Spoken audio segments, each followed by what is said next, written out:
Et salut à tous, on se retrouve aujourd'hui pour les résultats de Raw du 29 août 2022.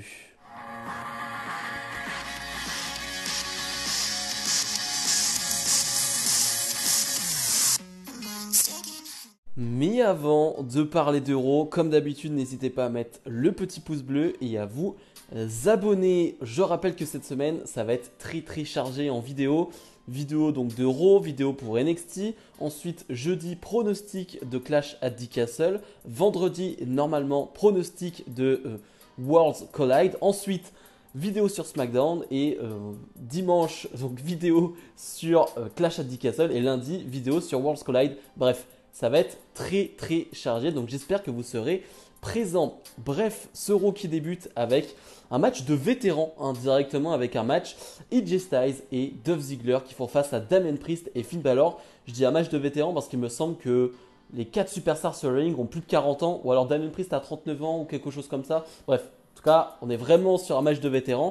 Et j'aime beaucoup les affiches que nous met en place Triple H, c'est-à-dire que c'est assez surprenant. On a des affiches qu'on ne voyait pas auparavant. Et surtout, on a des duos qui font équipe. Voilà, Dolph Ziggler et AJ Styles. Ok, pourquoi pas. Donc, vraiment une équipe de vétérans. Le match va durer pas très longtemps, 7-8 minutes. C'est un bon petit match. Il y a quelques petites approximations, je trouve, entre AJ Styles et Damien Priest. C'est un peu bizarre d'ailleurs qu'il y ait des approximations entre les deux. Mais voilà, c'est pas très dérangeant. Finalement, ça va pas durer très longtemps, comme je le disais. Et Damien Priest va donner la victoire à son équipe en faisant le tomber sur Dolph Ziggler. Mais c'est l'après-match qui est plutôt très intéressant. Le Judgment Day qui va faire une promo parce qu'on va voir Edge qui va arriver dans l'arène. On va voir sa voiture arriver. Et le Judgment Day va faire une super promo. Vraiment, j'adore l'attitude du Judgment Day depuis l'arrivée de Triple H. Voilà. Mais voilà, Balor au micro, c'est très agressif. Bon, Damien Priest, ça on le savait. Mais voilà, j'aime bien ce qu'ils racontent et j'aime bien leur manière de faire. Voilà, j'aime bien comment ils disent les choses. Finalement, Edge va arriver. Alors, Edge qui arrive et le caméraman qui loupe l'entrée de Edge. Ça, c'est très fort quand même. On ne voit pas l'arrivée de Edge. Ça, c'est quand même très fort. Edge qui va clasher, entre guillemets. Il va vraiment se moquer. Il va vraiment se moquer du Judgment Day. Pour le coup, il se moque vraiment d'eux. Il va rappeler que voilà, la semaine dernière, il a battu Damien Priest. Alors oui, cette semaine, il n'y a pas de Beth Phoenix pour s'occuper de Rhea Ripley. Mais bon, Rhea Ripley fait pas trop la maline non plus parce que Beth, elle va s'occuper de toi un jour ou l'autre. Et j'aime bien la manière dont c'est filmé. C'est-à-dire que Edge est à l'extérieur du ring, mais il est donc en bas. Et tu as les trois qui sont sur le ring. Et c'est vrai que c'est ce genre de plan qu'on ne voit pas beaucoup, qu'on n'a pas vu souvent. Et comme je le disais avec Triple H, on voit des plans qu'on n'avait pas vus auparavant. Donc je trouve ça vraiment cool, même en termes de plans. Finalement, les Mysterio vont venir aider Edge. Donc ça va se fighter dans tous les sens. Et encore une fois, une chose très intéressante où Dominic Mysterio va avoir un kendo stick dans la main. Il va pas oser. Il va pas oser frapper Rhea Ripley. Rhea Ripley qui est une femme. Voilà. Chez WWE, les mecs n'ont pas le droit de taper les femmes. Alors que les femmes ont le droit de frapper les hommes. Dominic qui a été traumatisé par Rhea Ripley. Et là, il est tellement traumatisé qu'il va même donner son kendo stick à Rhea Ripley. Finalement, tout le monde va s'écarter, chacun dans son coin. Mais ouais, on voit que Dominic, il n'est pas soigné encore. Il a encore des petits problèmes. Je pense qu'il fait des cauchemars de Rhea Ripley. Je crois que ça n'a pas été encore annoncé, le Finn Balor Edge pour Clash at the Castle, mais je pense que ça va être officiel. Ça me paraîtrait logique. On enchaîne avec un match plutôt très surprenant. Bianca Belair, la championne d'Euro, fait équipe avec Asuka et Alexa Bliss. Les trois là vont faire équipe de nouveau ce samedi à Clash at the Castle face à Damage Control. Et finalement, vont faire face à des jobbeuses. Alors c'est vrai que c'est très rare parce que voir ta championne Bianca Belair qui fait face à des jobbeuses, c'est quand même très rare. Mais on peut le voir comme un match d'échauffement, un match d'entraînement pour les trois là qui n'ont jamais été vraiment en équipe toutes les trois. Asuka Alexa Bliss est une équipe maintenant, mais les trois ensemble, c'est plutôt nouveau. Donc on fait des matchs d'entraînement pour elles. Bon, le match est très court, elles sont en totale domination. Les jobbeuses ne vont rien faire du match. On peut retenir finalement la prise de finition d'Asuka qui est plutôt cool. Russian leg sweep avec une prise de soumission portée directement. Donc c'est bien enchaîné, c'est plutôt beau. Donc victoire forcément de Asuka, Bianca Belair et Alexa Bliss. Bon, elles vont prendre le micro vite fait derrière pour te vendre le match justement de samedi en te disant que voilà, elles vont affronter Damage Control, mais ce samedi, c'est elles qui vont prendre le contrôle. Voilà, c'est court, c'est simple, c'est efficace. Le héros local Kurt Angle arrive sur le ring parce que oui, on est à Pittsburgh, la ville de Kurt Angle. Kurt Angle qui va pas avoir le temps de dire grand chose parce qu'il va se faire interrompre par Chad Gable et Otis. Je suis désolé, mais la musique de Gable avec son chouche directement, ça me fait extrêmement rire à chaque fois. D'ailleurs, le segment entre les deux est vraiment très cool. Vraiment, il est très très bête. C'est très très bête, mais c'est très marrant. Déjà, on va avoir un Chad Gable qui va mettre en avant Kurt Angle au tout début pour finalement, comme d'habitude, se retourner contre lui. C'est-à-dire que Angle veut pas rejoindre Alpha Academy, ça ne l'intéresse pas du tout. On va avoir une bataille de chouches entre les deux. C'est très bête, vraiment c'est très très bête, mais c'est vraiment très drôle. Finalement, Otis veut s'occuper de Angle, et c'est les Street Profits qui vont arriver, les Street Profits qui vont clairement défendre Kurt Angle. Et on va enchaîner avec un match par équipe entre ces quatre-là. Mais bref, ça fait plaisir de voir Kurt Angle qui a l'air en super forme, qui a l'air très heureux. Vraiment, Kurt Angle était très souriant. Et ouais, il a l'air en super forme, donc ça fait vraiment plaisir de le revoir. On enchaîne donc avec les Street Profits face à Gable et Otis. Un match qui va durer plus de 10 minutes. Et on a une petite stipulation, c'est-à-dire que si Gable et Otis l'emportent, Kurt Angle rejoindra Alpha Academy. Comme je le disais, c'est un match de plus de 10 minutes et c'est surtout un excellent combat par équipe. Vraiment super match, à tel point que le public vraiment dort et ça c'est une constante sur le show, mais on en reparlera peut-être en bilan. Mais au début, le public dort vraiment et sur la fin de match, avec les enchaînements finaux, le public est debout et ça fait plaisir à voir, mais globalement le public dort dans le match et ça j'arrive pas à comprendre, alors qu'il y a vraiment de beaux moments dans le combat. Il y a de super prestations de Gable qui va contrer tout, qui va porter des German suplex, qui va porter des belly to belly du haut de la troisième corde. Vraiment il est très chaud, vraiment Gable fait un super match. Pareil du côté de Dawkins qui fait vraiment une belle prestation et comme d'habitude du côté de Montesford. Vraiment, c'est un super combat par équipe, on se régale. Il y a du suspense, vraiment, c'est ce que j'aime aussi dans les combats récents, c'est que on fait des matchs de 10-12 minutes, mais on met vraiment du suspense. Voilà, on met du suspense, on ne sait pas qui va l'emporter jusqu'au bout. Finalement, ça va se jouer avec Otis qui veut aller voir Angle qui est en ringside. Dawkins qui va finalement arriver à le pousser sur la table des commentateurs.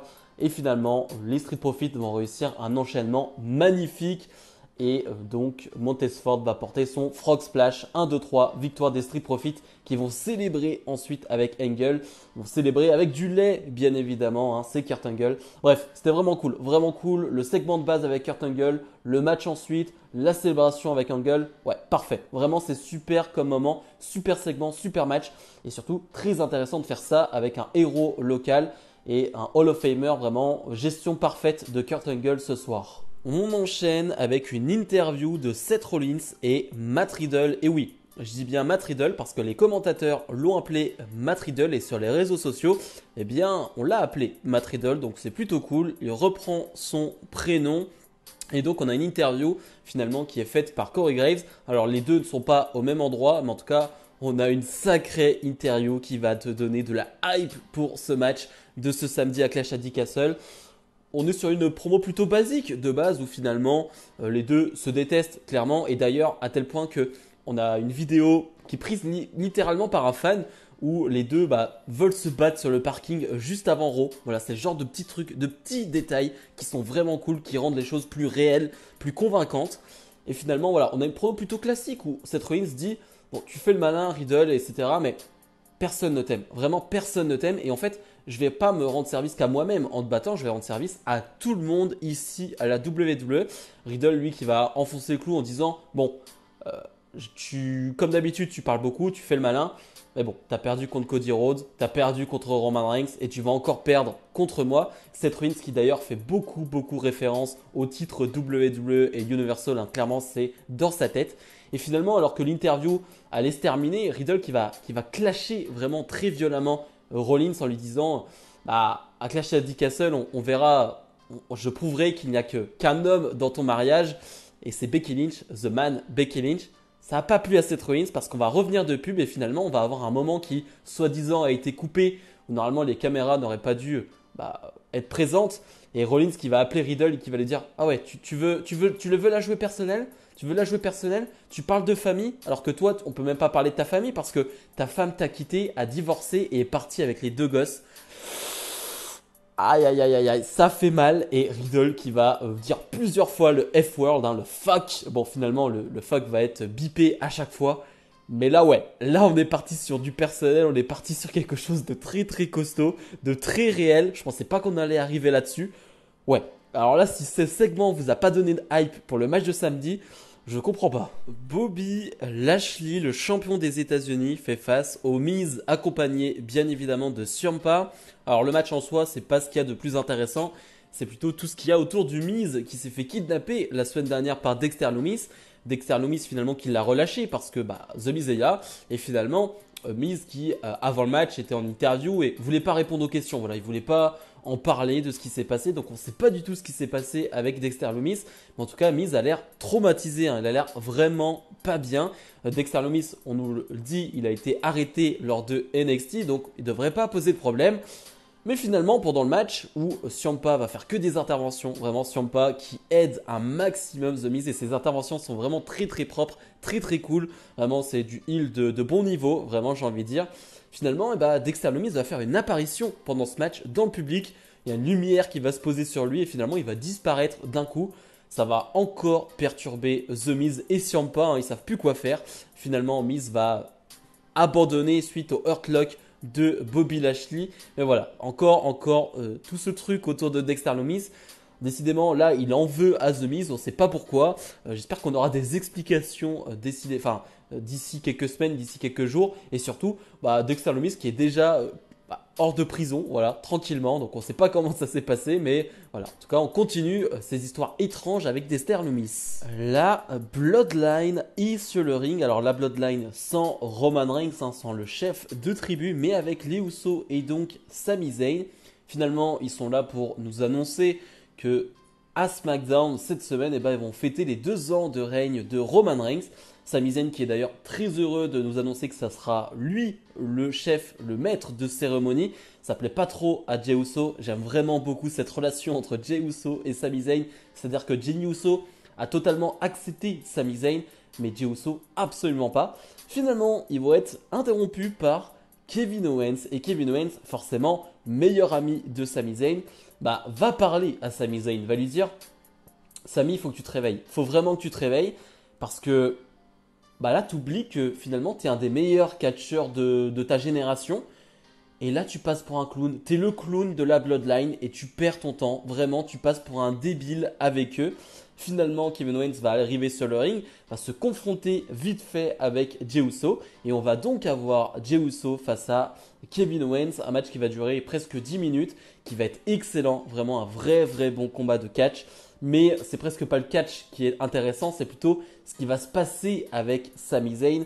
Sami Zayn qui ne fait pas d'intervention, c'est plutôt Jimmy qui les fait, mais Sami Zayn qui est partagé. Voilà, parce que tu as son meilleur ami, Kevin Owens, mais tu as son clan, son nouveau clan, sa nouvelle famille, j'ai envie de dire, la Bloodline. Et il va être tellement partagé qu'à la fin, il va faire un choix. Il va faire un choix, c'est-à-dire qu'il va avoir une chaise entre les mains et il va pouvoir intervenir et frapper Kevin Owens sans que l'arbitre ne le voie. Mais il ne va pas oser le faire. Il ne va pas le faire. Il ne va pas frapper son meilleur ami. Et ce qui va donner finalement la victoire à Kevin Owens qui va profiter de tout ce bordel pour gagner ce match. Donc victoire de Kevin Owens. Voilà, Sami Zayn qui se met un peu dans la mouise en faisant ça. On va avoir beaucoup de réponses à ces questions, j'imagine, à SmackDown. Mais en tout cas, Sami Zayn qui est plutôt partagé, hein, qui entre dans la Bloodline, mais qui là directement, finalement, pose des problèmes à la Bloodline et ça peut être compliqué la suite pour lui. Et le main event final du tournoi pour les titres tag féminins, on retrouve Io Sky et Dakota Kai face à Raquel Rodriguez et Aliyah. Un match qui va durer une dizaine de minutes. Un match très intéressant parce que c'est, je pense, l'une des meilleures performances d'Aliyah, en tout cas de ce que j'ai vu ces derniers mois. Je trouve qu'Aliyah fait vraiment une belle performance. Alors, elle est transparente sur une partie du match, mais sur le début de match, elle a des mouvements plutôt cool, elle a de beaux enchaînements, fait des prises sympathiques. Donc, je trouve que c'est plutôt bien. C'est plutôt bien. Bien évidemment, encore une fois, tout est mis sur Raquel Rodriguez. Hein, clairement, Triple H adore Raquel Rodriguez. Vince McMahon aimait déjà Raquel Rodriguez, ça se voyait, hein, parce qu'elle était invaincue. Elle avait juste perdu face à Ronda Rousey. Donc, c'est quand même pas grand chose.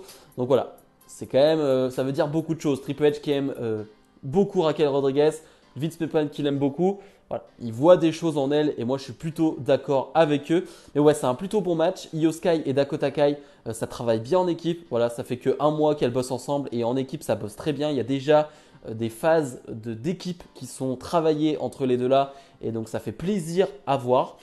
Mais finalement, on va parler de cette fin. On va parler de cette fin où Bayley forcément essaye de faire des interventions. Mais Belair, Asuka et Bliss vont arriver pour s'occuper d'elle. C'est un peu un gros bordel. L'arbitre est un peu perdu. Et finalement, Aliyah va faire le tag sans que personne ne le voit.